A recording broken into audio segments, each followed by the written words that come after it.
فقط کافیه 4 نکته رو رعایت کنی تا تو هم یه خورشت قیمه خوش عطر و طعم درست کنی که عطرش تا 2 کوچه بالاتر هم بره. نکته 4 خیلی مهمه.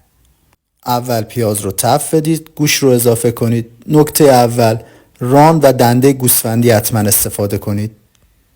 نکته دوم، گوشت رو با حرارت بالا 5 دقیقه تفت بدید تا آب نندازه.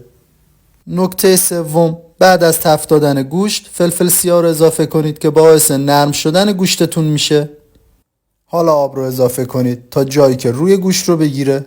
1 ساعت بذارید بپزه. واسه عطر و طعم خورشتتون ابتدا خامی رو با تفت دادن بگیرید، ادویه ها رو بهش اضافه کنید. ادویه ها داخل کپشن نوشته شده. نکته 4، استفاده کردن این ادویه هاست. بعد از تفت دادن رب با ادویه ها زعفرون رو اضافه کنید. گوشت که 50% پخت، رب رو بهش اضافه کنید. رب که داخل آب حل شد، نمک رو اضافه کنید. نیم ساعت آخر لپه پخته شده رو اضافه کنید. و تمام. این هم از خورشت قیمه خوش